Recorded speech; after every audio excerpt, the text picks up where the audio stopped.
बिस्मिल्लाहिर्रहमानिर्रहीम। अस्सलाम वालेकुम व्यूअर्स, कैसा लग रहा है मेरा बहुत लजीज और जूसी नमकीन गोश्त। वाह, मज़ा आ जाएगा आज इस डिश का।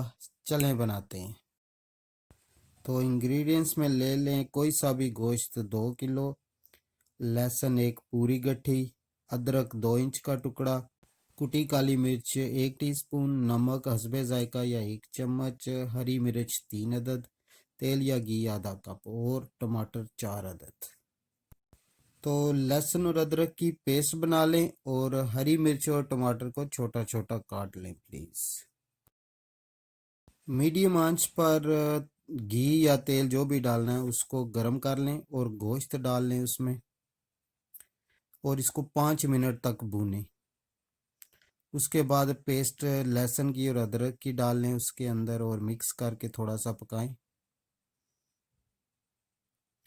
जैसे ही पानी वो निकले उसके अंदर गोश्त का नमक और काली मिर्च डालें और उसको भूनना शुरू करें।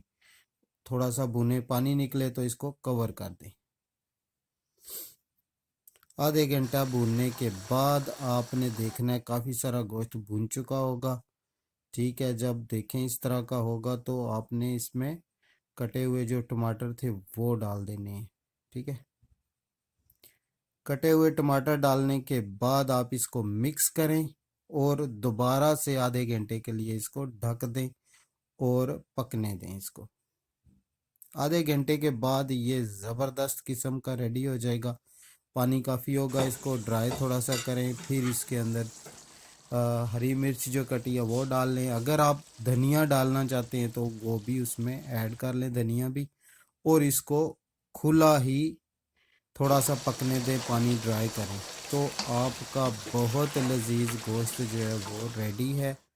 अभी देखें ये कितना प्यारा लग रहा है, रेडी हो चुका है गोश्त।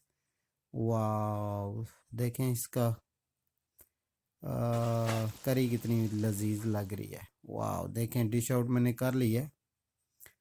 तो कैसी लगी आज की रेसिपी प्लीज़ कमेंट में ज़रूर बताइएगा। Thank you so much. बना के पिक्चर भी भेजें जिनके पास मेरा नंबर है। ओके व्यूअर्स, अल्लाह हाफिज़। Thank you so much for today.